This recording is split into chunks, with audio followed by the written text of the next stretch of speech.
13절에서 18절 말씀 보겠습니다.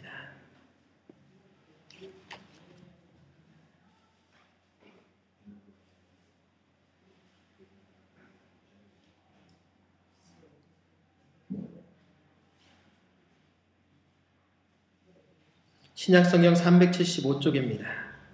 야고보서 5장 13절에서 18절 말씀입니다. 교독하겠습니다. 너희 중에 고난당하는 자가 있느냐? 저는 기도할 것이요. 즐거워하는 자가 있느냐? 저는 찬송할지니라.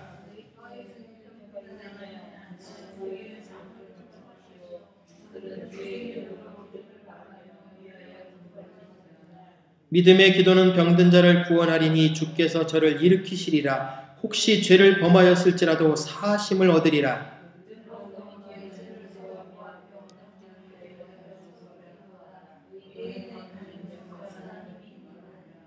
엘리야는 우리와 성정이 같은 사람이로되 저가 비 오지 않기를 간절히 기도한즉 3년 6개월 동안 땅에 비가 아니 오고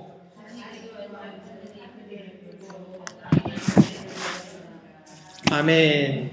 자, 속사람 프로젝트 5번째 영적인 자폐증이라는 제목을 좀 걸었습니다. 영적인 자폐증. 이 자폐라는 것이 무엇입니까? 혼자 폐쇄적이라는 얘기예요. 자, 영적 자폐증이라는 것에 대해서 먼저 좀 증상을 이야기해 보려고 합니다. 무엇이냐? 신앙생활에 대해서 하나님과 나와의 관계, 오직 거기만 관심이 있어요. 다시 말하면요, 이 옆에 십자가가 있습니다. 영적 자폐증은 뭐냐? 요 수직의 관계에만 관심 있고 수평과는 관심 없는 사람, 이건 영적인 자폐증이에요. 다시 말해서 하나님과 나만 올바로 되면 됐지 사람들과는 대충 뭐 뒤섞여도 되고 엉터리가 되고 삐그덕대도 되고 무관심해도 됩니다. 나와 상관없는 사람들한테 관심 없습니다. 이게 바로 영적 자폐증이라는 거예요. 참 무섭죠? 아니, 하나님과만 올바로 되면 문제가 없는 거 아닙니까, 목사님? 아닙니다. 하나님과 아무리 올바로 되어 있다 할지라도 사람과 사람과의 관계가 올바로 되지 않으면 아무 소용없습니다. 왜입니까? 십자가는 곧 사람과 사람 사이의 화목을 위해서 존재하는 것이기 때문입니다. 그러므로 나는 하나님 앞에 올바릅니다 라고 아무리 말을 해놓고 나서도 사람들에게 무관심하거나 관련 없습니다 라고 해버린다면 나는 영적인 자폐 증상을 보이고 있는 것입니다. 그렇다면 우리는 어떻게 해야 합니까? 이런 것들을 벗어나야죠. 더 구체적으로 증상을 한번 지목해 드리겠습니다. 나는 어디에 해당되는가 한번 보시기 바랍니다. 해당 안 되셔야겠죠. 자, 첫 번째 영적 자폐증의 증상은 다음과 같습니다. 예배에만 참여하고 이후의 교제 시간에는 참여하지 않는다. 예, 이러면 문제 생겨요. 왜요? 말씀을 듣는 것만 생각하시지 나누지를 않으니까. 그렇기 때문에 영적 자폐증을 벗어나는 유일한 방법은 두 가지가 있습니다. 구역 예배. 왜입니까? 거기는 나눔이거든요. 나누도록 교제를 만들어 드렸잖아요. 그리고 두 번째, 성경 공부. 그걸 통해서 나누잖아요. 모이는 데에서는 믿음이 자라는 게 아닙니다. 믿음의 성숙은요, 삶에서 나눌 때 나타나요. 두 번째, 내 신앙을 지키는 것만도 벅찬데 다른 사람의 신앙을 돌볼 여유가 있을 리 없다. 목사님, 저만 돌보기에도 바빠 죽겠고 제 신앙 챙기기도 바쁘고 한데 언제 남편 신앙 챙기고 언제 같은 뭐 이웃, 저 하나만 추스리기도 버겁습니다. 이게 바로 영적인 자폐증이라는 겁니다. 아니죠. 그러려면 하나님 딱 하나만 하셨어야 돼요. 뭐요? 무인도에다가 다 가둬버리는 거예요. 이 지구상의 60억의 인구만큼 60억 개의 무인도를 만들어서 각자 무인도에 살게 하시면 이런 고민 안 해도 되잖아요. 그런데 십자가의 의미는 뭐라고요? 교제와 친교라고요. 하나됨이라고요. 나 혼자서 아니에요. 내가 먼저 다가가서 하나 되어져야 하는 겁니다. 세 번째, 지금 처한 상황과 감정을 정직하게 털어놓을 만한 사람이 주위에 한 사람도 없다. 참 무겁죠. 자, 지금 처한 상황과 환경을 털어놓을 분 계십니까? 그렇다면 벗어나셨습니다. 자폐증은 아닙니다. 혼자 끙끙 앓아요. 누구에게 말을 못하겠어요. 말할 사람도 없고요. 그러면 나 혼자라는 얘기예요. 그건 다른 사람들이 나한테 신뢰감을 안 줬기 때문입니다. 아니요. 다른 사람 문제가 아닙니다. 내 문제예요. 내가 그 사람을 믿고, 물론 그 사람이 그 관계를 깨트리고 모든 것들을 다 이야기할 수도 있습니다. 그러나 성경적인 사람은 그러하지 아니합니다. 어떻습니까? 성경적인 사람, 잠언에 말하길 뭐라고 합니까? 허물을 감싸고 덮어주는 사람은 그 사람을 살려내는 자이나 그 허물을 다시금 들추어내는 자는 그 사람을 망가뜨리는 자라고 했어요. 한번 보듬는 건 쉽지만 그 보듬고 나서 아예 묻어버려야 되는데 그것을 어디 가서 들춰내니까 문제가 된 거죠. 이게 참 우리가 지키기 어려운 문제인 것 같습니다. 그리고 마지막으로 네 번째 증상은요.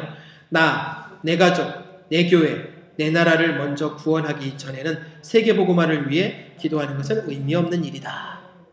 언제나 내가 기준이에요. 교회도 내 교회가 기준이고요. 나라도 내 나라가 기준이에요. 그럴까요? 아니요. 이미 그 사고 속에는, 나라는 생각의 그 틀 속에는 이미 극단적인 이기주의가 자리 잡고 있다는 얘기입니다. 진정한 신앙에는 이기주의라고요? 이타주의라고요? 이타주의요. 다른 사람을 먼저 생각하고 배려할 줄 알아야 해요. 내가 힘들어서 못합니다. 맞아요. 그거는 이 세상 법칙입니다. 그러나 하나님 나라의 법칙은 아니라는 게 문제인 거예요. 그러면 하늘나라와 이 땅의 법칙하고 갈라질 땐 어떻게 해야 됩니까, 목사님? 당연하죠. 이 땅의 법칙을 산산조각내고 포기해야죠. 포기 못합니다. 이 땅에서 일단 살고 봐야 됩니다. 예, 그럼 전 그렇게 말씀드려요. 이 땅에서 일단 사십시오. 그러나 천국 가는 건 제가 결정하는 건 아니지만 보장은 못 해드립니다. 물론 제가 보장하는 건 아니지만 왜 그렇게 말씀을 드렸느냐? 이유는 한 가지예요. 한번 이 땅에서 마음이 굳어졌는데 쉽게 변할까요? 아니요. 3살 버릇이 왜 8가지 간다겠습니까? 한 번 내 마음에 결정한 생각은요, 결코 바꾸지를 않아요. 남이 뜯어고쳐도 뜯어고쳐지지가 않습니다. 왜일까요? 내가 나를 바꾸고 싶지 않거든요. 그러다 보니까 우리는 뭐합니까? 내가 옳고 다른 사람은 틀리니까 내 말만 하기 바빠요. 그리스도인들은 내 말 많이 하는 사람 안 됩니다. 다른 사람의 말을 많이 들어줘야 되고, 내가 입을 열어 말을 많이 할 때는 오직 예수님의 영광을 드러내는 말을 많이 해야죠. 겉사람은 내 이야기를 많이 합니다. 그러나 속사람은요, 예수님 이야기를 많이 합니다. 자, 영적으로 어떤 상태이십니까? 은혜가 넘치고 계시는 상황이십니까? 아니면 속이 지금 휘 하고 영화의 한 장면처럼 찬바람에 지나가는 텅 빈 광야십니까? 하나님의 말씀, 우리는 붙들고 산다고 이야기를 합니다. 그러나 믿음이 건강해져야 하지 않습니까? 건강한 믿음이 있어야 건강한 신앙생활을 할 수 있다는 겁니다. 그런데 건강한 믿음이 내게 있는지 없는지 점검하지도 않으면서 우리는 스스로를 건강하다고 한다면 건강한가요? 아니요. 지금 몸들 다 건강하십니까?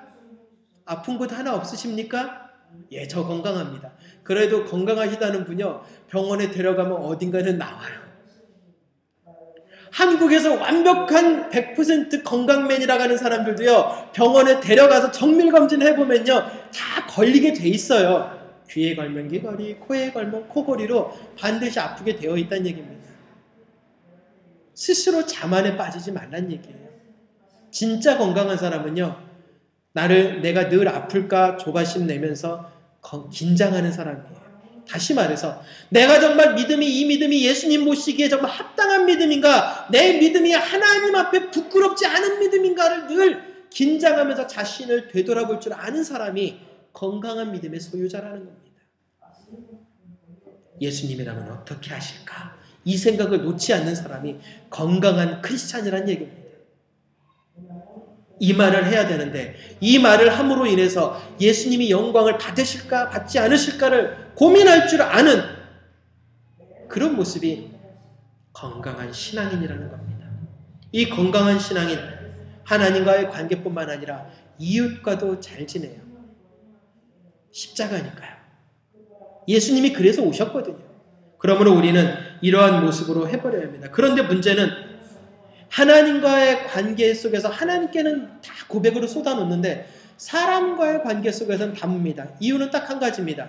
목사님, 이야기하면 되돌아옵니다. 그만큼 우리 입이 가볍다는 얘기잖아요. 그러다 보니까 마음 터놓고 이야기할 사람이 없다고 합니다. 그런데 오늘만 그런 게 아니에요. 진실한 친구 3명만 얻으면 인생의 삶은 성공했다가는 이유가 뭡니까? 진실한 친구는 나의 아픔을 함께하고 나의 고통을 나누며 내 모든 삶을 이해하는 사람이라는 거예요. 그 사람은 나를 이해합니다. 그렇기 때문에 말을 옮기지도 않고요. 그저 같이 똑같이 고통당해 주는 거예요. 그런 마음의 친구 얻으셔야 합니다. 하나님과만 괜찮으면 됩니다. 아니요. 하나님과 괜찮기만 하면 됩니다 하는 사람들의 대부분을 보면 항상 죄를 짓고 살더라고요. 그게 문제인 거예요. 지금 전 세계에 날고 기는 분들을 보게 되면요. 하나님과의 관계는 자기가 옳다고 얘기를 하는데 삶을 되돌아보면서 수많은 사람들에게 들추임을 당하고 있는데 그 들추임을 당하면 당할수록 어쩌면 그렇게 죄를 짓고 살면서 당당할까라고 막 가슴을 칩니다. 왜 그럴까요? 그분들의 말은 한결같거든요. 하나님 앞에 난 부끄러웠다라는 거예요. 아니요. 너무 부끄러워서 죄송스럽거든요. 이 강대상 올라오는 것 자체가 부끄럽고 죄송해서 늘 안 올라오고 싶지만 맡겨진 직책이고 직임이다 보니까 올라옵니다. 하나님 이 말씀은 못 선포하겠습니다. 그래도 그 맡은 직임이니까 선포해야 되니까 저한테 하는 소리로 선포가 갑니다. 완벽하기 때문에 목회자가 서 있는 거 아니거든요. 세상에서 제일 못난 게 목회자예요. 제일 못났고 제일 부족하고 제일 실력 없기 때문에 강단에서 하나님이 대신 선포하게 하신 겁니다. 저는 그렇게 생각해요. 목회자들 잘난 사람 하나도 없어요. 그래도 큰 교회 여기 많이 배웠지 않습니까? 아니요. 그래봤자 목회자는 역시 하나님의 종일 뿐이에요. 시키는 대로 해야 되는 종의 신분에서 벗어난 적 없습니다. 스스로들이 사도다, 거룩한 증인이다 하면서 스스로 높아지려고 할 뿐이죠. 우리도 신앙인이 마찬가지입니다. 우리의 믿음이 그렇게 교만을 치달리기 시작하는 그 순간부터 하나님과의 관계는 산산조각난다라는 겁니다. 그러므로 건강한 신앙인이 되시기 위해서 어떻게 해야 된다고요? 우리 암송하고 계시는 요절 있죠? 요한복음 13장 35절 말씀 아시죠? 너희가 서로 사랑하면 이로써 모든 사람이 너희가 내 제자인 줄 알리라. 믿음은요, 예수님과 이웃 그리고 나 자신과 세계를 향해서 활짝 열어놓고 모든 사람들이 저와 여러분을 볼 때 아하 저 사람 크리스찬이구나 라는 소리를 들으셔야 합니다. 누구처럼요? 안디옥 교회 성도들처럼요. 그들은 밖에 사람들에게 무엇을 했습니까? 아니요. 그들은 쫓겨난 자들입니다. 예루살렘에서 쫓겨났고 로마에서 쫓겨난 자들입니다. 핍박받던 사람들입니다. 그러나 그들에게는 한결같은 이야기가 있었습니다. 그들은 그리스도인이라. 뭘까요? 다시 말하면요. 예수님처럼 사는 사람들이다라는 이야기입니다. 이게 겉모습 가지고 되겠습니까? 마음에도 없는 헌신, 마음에도 없는 열정, 그거 가지고 그리스도인 소리 못 들어요. 오늘날은 교회 다니면 다 그리스도인이에요. 그러나 그 당시에는 그렇지 않았다는 얘기입니다. 오늘날도 그래서 구분하잖아요. 교인과 신자와 성도. 교인, 믿음 없습니다. 교회 성경책만 들고 왔다 갔다 합니다. 신자, 믿기는 믿는데 세상 신을 믿는 것과 하나님을 믿는 걸 동격으로 여기는 사람들입니다. 과거 유대 백성들이 우상과 하나님을 겸하여 섬겼던 것처럼 그냥 일상적인 동등의 위치에 하나님을 둔 자입니다. 이게 신자예요. 성도는 누구라고요? 거룩한 도를 깨달아 실천하는 사람. 성도라고 부름받아야 됩니다. 오늘날 많은 신문에 서반학교의 성도들이 어느 교회의 성도들이 이런 글이 남겨져야 되는데 대부분 글을 보면 성도라는 표현을 안 쓰고 신자라는 표현, 교인이라는 표현을 써요. 그럴 때마다 가슴을 쳐요. 야, 그 교회는 성경책만 들고 다니는 사람밖에 없나? 그 교회는 하나님을 믿고 저기 가서 그냥 고개 엎드려서 비나이다 하는 거하고 똑같구나. 왜 그런 말이 나왔을까요? 저희도 지금 제2국민선거 우리 성도님들 거의 대부분 다 해주셨지만 어떻게 됩니까? 철새들이 많잖아요. 자기 표 하나 더 얻기 위해서, 당선되기 위해서 교회를 옮겨가고, 그리고 떨어지면 또 교회를 떠나고, 당선돼도 또 떠나고, 겸손하던 모습은 어디 갔는지, 하늘을 날아갔는지 보이지도 않고. 이런 것을 우리는 믿음이라고 할 수 없어요. 믿음은요, 처음부터 끝까지 동일해야 하잖아요. 왜요? 예수님은 처음부터 끝까지 동일하셨잖아요. 우리를 위해서 희생하시는 부분에도 동일하셨고요. 그리고 아버지를 위해서 나의 생각을 말할 수 있지만 결코 말하지 않겠다 하셨고, 나의 생각을 그뿐만 아니라 나의 행동 하나하나도 다 아버지에 의해서 아버지의 뜻대로 할 뿐이라겠습니다. 십자가 지시는 그 순간까지도 내 뜻이 아니라 아버지의 뜻대로 이 잔을 마시겠나이다 하셨던 분이 예수님입니다. 그런데 우리는 상황과 환경에 따라서 너무 바꾸기를 쉽게 한다는 얘기예요. 그러면 반대로 해석하겠습니다. 우리의 믿음 건강합니까? 아니란 얘기예요. 믿음은 굳건해야 합니다. 그러려면요, 상황과 환경에 따라서 흔들리지 말아야 합니다. 사람이 독처하는 것이 좋지 않아서 하나님이 같이 만드셨습니다. 왜 만드셨을까요? 사람은 서로 돕도록 창조되었기 때문입니다. 그래서 아까 처음에 말씀드린 것처럼 무인도에다가 우리를 안 만들어 놓으신 거예요. 만약에 사람이 혼자 솔로로 분리되어서 나만 살면 됩니다. 우리 가족만 잘 먹고 잘 살면 됩니다. 기도하면서 내 사업장만 잘 되어지면 됩니다. 우리 교회만 잘 되어집니다. 그럴 바에는 차라리 하나님이 결혼할 필요도 없었고 하와를 만들어줄 필요도 없었고 그냥 무인도에다 혼자 먹고 살아라 하고 과일만 풍성하게 만들어 놓으셨으면 근심 걱정 없는 거죠. 그런데 하나님은 그렇게 안 하셨다고요. 서로 도우라고요. 왜냐고요? 신앙은 돕는 거거든요. 그렇기 때문에 저와 여러분, 세상 사람들 앞에 서 있는 크리스찬 리더들입니다. 아이, 목사님이 리더 아닙니까? 아니요. 저는 교회의 리더일 뿐이고요. 여러분은 세상의 리더입니다. 세상의 리더가 어떻게 걸어가느냐에 따라서 사람들은 교회를 보게 되어 있어요. 아름다운 소식을 전하는 그 발걸음이 얼마나 아름다운고 시편은 노래하잖아요. 좋은 소식을 전하는 자의 발이요 어찌 그리 아름다운고. 좋은 소식을 전해야 하잖아요. 그런데 항상 귀에 들려오는 건 나쁜 소식이 전해올 때가 참 많아요. 참 가슴 아프고 가슴을 칩니다.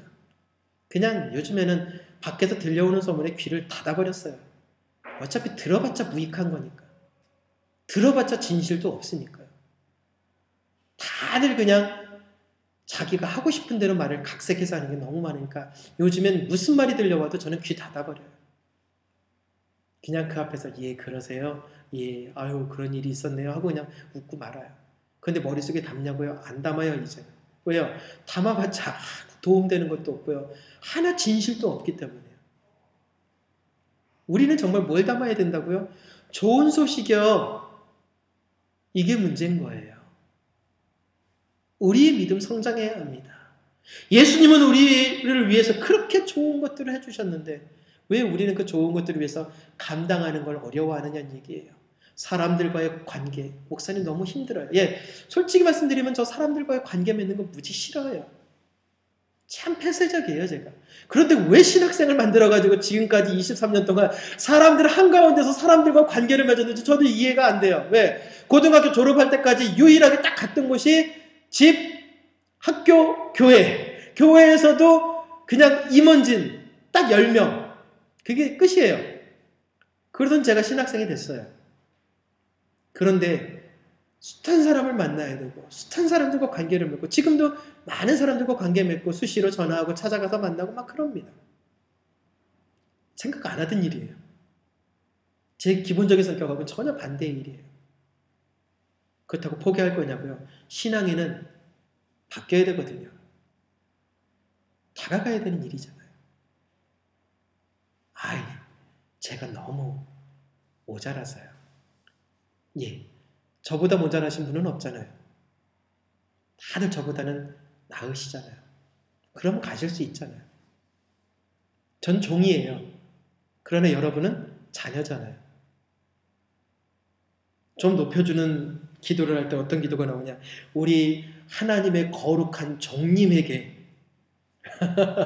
종에게 님자 붙인다고 해서 높아지나요? 종은 종일 뿐이에요. 목회자를 하나님의 종이라고 표현하는 것은 지금까지 무슨 얘기냐? 전달하라는 얘기예요. 가감하지 말라는 대로, 시키는 대로 하라는 거예요. 가장 낮은 자잖아요. 그러나 성도님들한테는 어떻게 합니까? 하나님의 거룩한 자녀라고 불렀지 내 거룩한 종들아 하신 적 없어요. 참 그게 불만이에요. 저도 그냥 내려가서 그냥 자녀로 살고 싶은데. 근데 무슨 말씀을 드리고 싶으냐? 어려워도 즐겁게 감당하라는 얘기예요. 오늘 본문에 뭐라 했습니까? 어려움이 있느냐? 힘든 일이 있느냐? 감당하라는 거예요. 그걸 원망과 불평으로 쏟아내라는 것이 아니에요. 거북한 사람은 아예 단절하시겠습니까? 아예 마음에서 비우고 편안하게 그냥 대하세요. 그러다 보면 하나둘씩 역사는 이루어집니다. 진정한 크리스찬 누구냐고요? 하나님의 말씀대로 사는 사람이요. 그런데 세상 말 좀 끌고 오겠습니다. 저 사람 상종 못하겠네. 크리스찬이 이 소리 들었다면 될까요? 안 될까요? 안 돼요. 이 소리 혹시 들었다면 예수님 얼굴에 죄송한 표현 하나 쓰겠습니다. 예전에 제가 나는 인라인 타는 목사 시리즈에 써놓은 글 중에 하나입니다. 예수님 얼굴에 똥칠하지 맙시다. 저 사람 상종할 사람 아니네. 그 소리 들었다면 우린 예수님 얼굴에 똥칠한 거예요. 십자가에 못 박히는 것보다 더 심한 똥칠을 해버린 거라고요. 그래놓고 우리는 크리스찬이라고 하면 안 되죠. 크리스찬이라면 적어도 멋진 모습으로 바뀌어야죠. 정말 신앙인답게 변해야 될 것 같습니다. 이 혼탁한 세상 속에서 세상에서 빛을 원하고 있고 소금을 원하고 있는데 저와 여러분 세상의 이 빛과 소금이 되어주자고요. 어렵습니다. 왜 꼭 우리가 해야 합니까?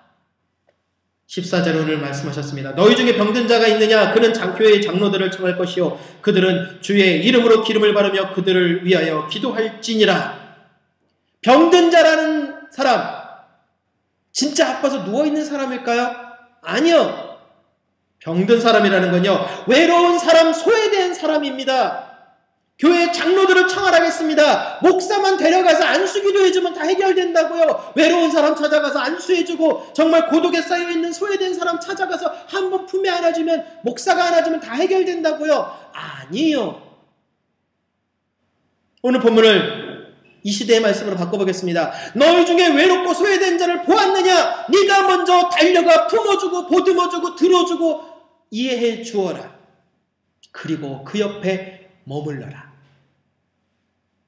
그러면 될 것이다. 아이 목사님, 제 주머니 나가야 되는데요. 하나님은요, 내게 100원을 주실 때 20원은 다른 사람 것을 넣어준다고 말씀하셨습니다. 김동호 목사님의 이야기예요. 100원을 하나님이 나에게 주시면 80원은 내 거지만 20원은 다른 누군가에게 주도록 하나님이 나에게 맡겨놓은 것이 있는데 우리는 100원을 다 내 거라고 생각하니까 누군가 줄 때 동냥하듯이 동정을 한다. 구제는 정말 불쌍해서 주는 것이 아닙니다. 구제는 하나님의 마음으로 주는 거예요. 그렇기 때문에 긍휼한 마음을 품으려고 하는 것이 그 구제할 때 나타나는 마음인데 그 긍휼의 마음을 우리가 갖기가 참 어려워요. 왜냐? 긍휼은요 상대방을 낮게 보는 눈이 없어요. 나보다 어려우니까 준다라는 그 표현이 아니에요. 긍휼은 그저 한 형제로서 한 가족이기 때문에 그냥 품에 안고 같이 우는 거예요. 아이 그래도 그 사람 아닙니다. 하나님이 나에게 여유를 주셨구나. 또 누군가를 품으라 가셨구나. 그러기 때문에 한국 속담이 참 좋아요. 저는 뭐라고요? 콩 반쪽도 나누어 먹는다. 요즘에는 바뀌었어요. 콩 반쪽 누가 가지고 있든지 감추어라. 또 하나 더 나왔어요. 이미 내 손에서 옆 사람 보여주면 그것은 내 것이 아니다. 내 건데 내가 쥐고 있는 거 상대방에 보여주면 내 거 아니래요. 참 어떻게 이렇게 강팍해진 이야기들이 나오냐고요. 크리스찬들이 난무하는 대한민국에서요.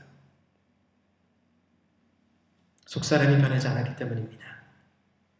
치유라는 거요. 병 낫는 거잖아요. 그렇죠? 그런데요. 함께 있는 것입니다.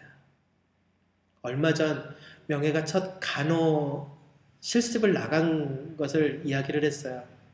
그러면서 글을 올렸더라고요. 첫 실습을 나가는데 중환자였나 봐요. 근데 눈앞에서 그만 첫 환자가 눈을 감고 죽었어요. 명예. 간호사들 하도 똑같은 일을 겪다 보니까 마음이 눈물을 안 흘리잖아요. 그러니까 참 모질다 그러잖아요. 근데 너무나 많은 일들을 처리하다 보니까 어쩔 수 없는 거잖아요. 근데 명예가 거기다 그렇게 썼어요. 처음 만난 사람의 내 곁을 떠나는 것을 보면서 눈물이 났습니다. 참다 못해서 울었습니다. 그러자 그 가족이 다가와서 품에 안더니 고맙다. 네가 지금까지 보여준 사랑이 너무 고맙다고 이야기하고 갔다. 그 생각을 딱 하는 순간 예전에 하나 말씀드린 예와 기억나십니까? 한 간호사가 아무것도 듣도 보도 못한다고 생각한 중환자. 그 사람 귀에다가 빨리 일어나서 나한테 그 꽃다발 들고 면회 와야죠. 나 그 모습 보고 싶은데. 건강하죠? 오늘은 뭐 했어요? 아까 어떤 음식 먹었는데 맛있었어요? 아예 무의식의 상태에 있는 이 사람, 코마 상태에 빠져있는 사람에게 늘 얘기하니까 사람들이 웃어요. 근데 1년 6개월 만에 이 사람이 갑자기 벌떡 깨더니 모든 몸의 기능이 회복되더니 꽃다발 들고 찾아왔다는 실화를 말씀드렸잖아요. 이게 크리스찬들이 품어야 될 마음입니다. 병든 자 있습니다. 기도는 해줍니다. 가슴이 없이 기도하니 되겠습니까? 믿고 받아들여야 되는데 받아들이질 않아요. 그냥 기도받았으니까 낫겠다. 아니요. 정말 그 기도에 능력이 있다는 걸 신뢰하시냐고요. 안 해요. 외로운 사람, 소외된 사람, 내가 너의 마음을 알아. 그런데 알기는 뭘 알아. 너는 안 겪어봤으니까. 그러니 그 마음이 교통하냐고요. 교통을 하나니 역사는 없는 겁니다. 오늘 본문이 바로 그것을 이야기하고 있습니다. 누구에게도 넉넉한 마음의 여유를 가지고 다가가십시오. 적어도 서반학교의 성도님들이라면 다가오기를 기다리지 마시고 다가가십시오. 다가가시면 됩니다. 어떤 마음으로요? 따뜻한 들어주려는 마음으로요. 내 가슴 넓어. 다 들어주고 다 받아줄게. 안겨. 이 정도는 되셔야죠.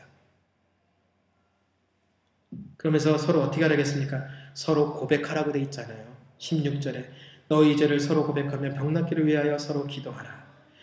서로 내 죄 고백하기 얼마나 창피합니까? 그쵸? 내 허물 서로 고백하기 얼마나 부끄러워요. 근데 이 말은 뭐냐고요? 그만큼 믿음의 친구가 있느냐고요. 중보기도 합니다 라고 하지만 정말 모든 사실을 믿고 이야기를 하느냐고요. 목사님 기도해 주십시오 하는데 정말 저를 믿고 100% 그 속에 감추임 없이 100% 정확하게 이야기를 하십니까?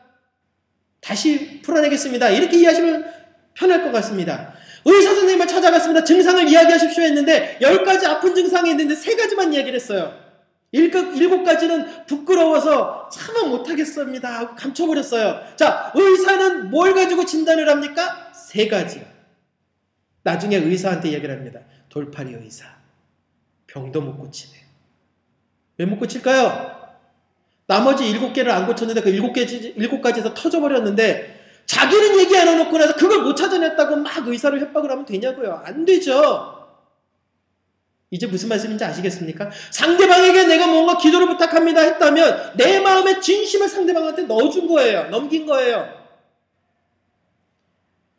어떤 선교사님한테 기도해 주세요 라는 글을 올려놓으셨길래 제가 그랬어요. 땡땡땡 선교사님, 설교 시간이니까 이름은 빼겠습니다. 선교사님을 위해서 기도는 하겠습니다. 그러나 생각날 때만 기도하겠습니다. 매일 기도한다는 거짓말 안 하겠습니다. 생각날 때만 기도하겠습니다. 그랬더니요, 그분이 답글을 썼어요. 선교사님, 어쩜 그렇게 정직하게 가슴을 후벼 파는 답을 쓰십니까? 서운한 듯 하지만 사실 그 말이 맞는 거 아니냐. 무엇을 말씀드리고 싶으냐? 서로 고백하라겠어요. 상대방을 정말 믿으셔야죠. 저 사람이 먼저 믿게 행동을 해야죠. 아니요, 내가 저 사람을 믿어주면 저 사람은 나에게 믿게. 그래도 목사님, 오늘날의 시대는 아닙니다. 그건 믿은 게 아니죠. 99.9% 믿었다고 그게 순금이 되나요? 순금은 99.9%가 완벽한 거지만 믿음은 99.9%는 믿음 없는 거예요. 100%가 믿음 있는 거죠. 순도 100%의 믿음을 회복하시길 부탁을 드립니다. 그렇기 때문에 서로 고백하라겠습니다. 나쁜 얘기를 하는 것이 아니라 내 마음을 함께 나눌 수 있는, 이것이 바로 교회 안에서 얻어질 수 있는 경험이라고 예전에 필립 야콥 스패너라는 종교개혁자가 말을 했어요. 교회 안의 경험이 무엇입니까? 한 가지입니다. 그것은 바로 서로가 용서와 화해와 그것의 사죄의 선포가 울려 퍼지는 것입니다. 저희들 그렇게 하실 수 있기를 부탁을 드립니다. 그런데 공동체를 형성할 때 왜 자꾸 어려워지냐면 두 가지 때문입니다. 배신과 율법주의 때문에 그래요. 배신이라는 건 뭡니까? 내 고백 허물들을 비밀 유지를 해주기로 했는데 나팔수가 되어버렸어요. 따따붙다. 그러면 그게 배신인 거예요. 그럼 비밀이야? 그랬으면 비밀 하십시오. 잘 안 되죠. 그런데 앞으로는 하십시오. 지금까지는 어쩔 수 없다 치고 오늘 이 순간부터 만약에 누가 나한테 당신께만 비밀입니다 하겠다면 이제부터는 비밀로 하세요. 그냥 죽을 때까지 묻어버리세요. 상대방이 얘기해도 돼 이제는. 그럼 그때 얘기하세요. 하나님 앞에 우리 그러한 잘못된 모습 보이지 말라라는 거죠. 교회 공동체 이 모습을 제일 먼저 없애버려야 합니다. 그래야 세상이 변하죠. 세상이 안 변하는데 뭐 해봤자 뭐합니까? 그렇다면 저희들 신앙생활의 의미가 없는 거죠. 두 번째, 율법주의입니다. 허물을 고백하는 이웃들을 정죄하는 모습. 저 사람 예전에 저런 사람이었구나. 벌써 마음의 판단과 정죄가 싹 들어가 버리면 그건 게임 아웃이에요. 그거 가지고는 안 돼요. 하나님이 다 용서하고 사랑해줬는데 왜 우리는 그것을 감싸 안지 못하느냐고요. 우리는 은혜로 살아야 합니다. 허물로 덮어야 합니다. 그런데 무조건 좋은 게 좋은 거니까 덮어야 합니다. 아니라겠습니다. 스스로 회개하고 잘못했습니다. 용서해 주십시오 하는 자들을 덮으라는 얘기입니다. 70번씩 7번 용서하라. 무조건 좋은 게 좋은 겁니다. 아니요. 절대 아닙니다. 그러면 그 사람 회개하지도 않고 똑같은 죄를 반복하고 있는데 덮으라고요? 말도 안 되는 소리입니다. 그 마음에는 하나님이 없는데 어떻게 그걸 덮으라는 얘기입니까? 스스로 깨닫기 싫다는데요. 회개하는 게 싫다는데요. 그것도 덮으라고요? 말도 안 되는 소리 하는 겁니다. 하나님은 분명히 얘기하셨습니다. 스스로 돌이키는 자를 감싸느라. 그들에게 기회를 주라고 한 거지 우리 보고 판단 정지하라고 한 적 없습니다. 이제부터 우리들 이 모든 것에서 일어나시기 바랍니다. 정말 교회의 꿈을 꾸시길 부탁을 드립니다. 2012년도 1월 마지막 주일 예배입니다. 남은 12개월 동안 저희 교회 언제나 어디서나 그리스도인의 꿈을 꿔주시길 바랍니다. 그러면서 예전에 읽었던 책 보면은 아리스티데스라는 사람이 있습니다. 누구냐? 로마 황제 하드리안이라는 황제에게 보고한 내용이 있습니다. 기독교에 대해서 조사해서 보고한 내용이 있는데 이렇게 써놨습니다. 그들은 서로 사랑합니다. 그리고 그들은 과부들을 존중합니다. 그리고 사나운 사람들로부터 고아들을 구해냅니다. 그리고 그들은 이방인을 볼 때 그를 자신의 집으로 데려가서 형제처럼 환대합니다. 왜냐하면 그들은 육신을 따라 형제라 부르지 않고 하나님 안에서 영을 따라 형제라고 부르고 있기 때문입니다. 여러분은 육을 따라서 형제라고 하십니까? 교회에 같이 다니고 있으니까 가족이다. 아니죠?